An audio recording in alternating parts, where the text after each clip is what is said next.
Budget ಮಂಡನೆಯಾಗಿದೆ. ಕೇಂದ್ರ ಸರ್ಕಾರ ಕೆಲ ವಸ್ತುಗಳ ಮೇಲಿನ ಸುಂಕವನ್ನ ಕಡಿತಗೊಳಿಸಿದೆ.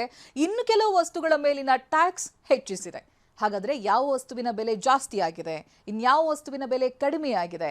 ಬನ್ನಿ ನೋಡೋಣ ಈ ಕಂಪ್ಲೀಟ್ ರಿಪೋರ್ಟ್ನಲ್ಲಿ.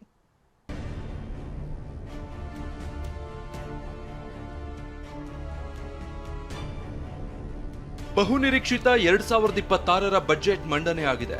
ವಿತ್ತ ಸಚಿವೆ ನಿರ್ಮಲಾ ಸೀತಾರಾಮನ್ ತಮ್ಮ 9ನೇ ಬಜೆಟ್ ಮಂಡನೆ ಮಾಡಿ ಇತಿಹಾಸ ಬರೆದಿದ್ದಾರೆ. ಈ ವರ್ಷದ ಆಯವ್ಯಯದ ಲೆಕ್ಕದಲ್ಲಿ ಕೆಲವು ವಸ್ತುಗಳ ಬೆಲೆ ಏರಿಳಿತವಾಗಿದೆ.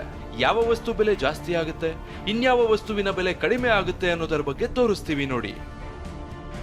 ಕೈ ಸುಡಲಿದೆ ಸಿಗರೇಟ್, ಮದ್ಯಪ್ರಿಯರಿಗೆ ಕಿಕ್ಕಿಳಿಸಲಿದೆ ಎಣ್ಣೆ ರೇಟ್. ಕೇಂದ್ರ ಸರ್ಕಾರ ಬಜೆಟ್ನಲ್ಲಿ ಮಹತ್ವದ ಘೋಷಣೆ ಮಾಡಿದೆ. ತಂಬಾಕು ಉತ್ಪನ್ನಗಳ ಮೇಲಿನ ಸುಂಕವನ್ನ ಹೆಚ್ಚಳ ಮಾಡಿದೆ. ಇದು ಧೂಮಪಾನಿಗಳ ಜೇಬು ಸುಡಲಿದೆ. ಇನ್ನು ಮದ್ಯಪ್ರಿಯರಿಗೂ ಕೇಂದ್ರ ಸರ್ಕಾರ ಮಹಾ ಆಘಾತವನ್ನೇ ಕೊಟ್ಟಿದೆ. ಸುಂಕದ ದರ ಹೆಚ್ಚಿಸಿ ಮದ್ಯದ ಪ್ರಿಯರ ಕಿಕ್ಕಿಳಿಸಿದೆ.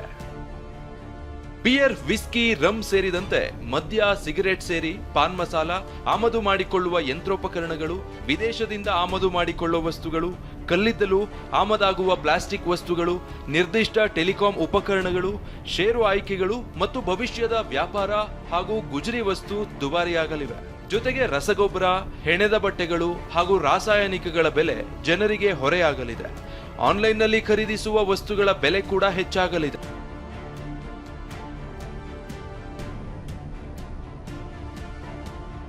ಕ್ಯಾನ್ಸರ್ನ 17 ಔಷಧಗಳ ಮೇಲೆ ಸೀಮಾ ಸುಂಕ ವಿನಾಯಿತಿ. ಇನ್ನು ಅನೇಕ ವಸ್ತುಗಳ ಮೇಲಿನ ಸುಂಕವನ್ನ ಕಡಿತಗೊಳಿಸಿದೆ. ಹೀಗಾಗಿ ಬಡವರು, ಮಧ್ಯಮ ವರ್ಗದವರು ಬಳಸುವ ಔಷಧಿಯ ಬೆಲೆ ಇಳಿಕೆ ಕಾಣಲಿದೆ. ಇನ್ನು ವೈದ್ಯಕೀಯ ಕ್ಷೇತ್ರದಲ್ಲೂ ಕೇಂದ್ರ ಸರ್ಕಾರ ಕೆಲವು ಇಳಿಕೆ ಮಾಡಿದೆ. ಕ್ಯಾನ್ಸರ್ ಸಂಬಂಧಿತ 17 ಔಷಧಿ ಹಾಗೂ 7 ಅಪರೂಪದ ಕಾಯಿಲೆಗಳ ಔಷಧಿ ಮೇಲಿನ ಸೀಮಾ ಸುಂಕವನ್ನ ಕಡಿತಗೊಳಿಸಿದ್ದಾರೆ. ಕೈಗೆಟಕುವ ಬೆಲೆ ಅಂದ್ರೆ ಕಡಿಮೆ ಬೆಲೆಗೆ ಔಷಧಿ ಸಿಗುವಂತೆ ಮಾಡಿದ್ದಾರೆ.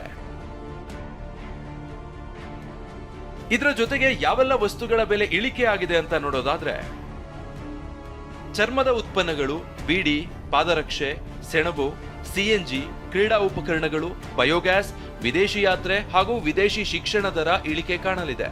ಇದರ ಜೊತೆಗೆ ಇವಿ ಬ್ಯಾಟರಿಗಳು, ಸ್ಮಾರ್ಟ್ಫೋನ್ಗಳು, ಕ್ಯಾಮೆರಾಗಳು, ವಿಮಾನದ ಬಿಡಿಭಾಗಗಳು, ಸೋಲಾರ್ ಬಿಡಿಭಾಗ, ಬ್ಯಾಟರಿ ಹಾಗೂ ಮೈಕ್ರೋವೇವ್ ಓವೆನ್ ಬೆಲೆ ಕಡಿಮೆ ಆಗಲಿದೆ. 2026-27ನೇ ಬಜೆಟ್ ಮಂಡನೆಯಾಗಿದೆ. ಕೇಂದ್ರ ಸರ್ಕಾರ ಕೆಲವು ವಸ್ತುಗಳ ಮೇಲಿನ ಸುಂಕ ಹೆಚ್ಚಿಸಿದ್ರೆ, ಇನ್ನು ಕೆಲವು ವಸ್ತುಗಳ ಮೇಲೆ ತೆರಿಗೆ ಬರೆ ಎಳೆದಿದೆ. ದರ ಇಳಿಕೆ ಕಂಡ ವಸ್ತುಗಳನ್ನ ನೋಡಿ ಖುಷಿ ಪಟ್ರೆ, ದರ ಏರಿಕೆ ಕಂಡು ಶಾಕ್ಗೆ ಒಳಗಾಗಿದ್ದಾರೆ. Bureau report, TV9.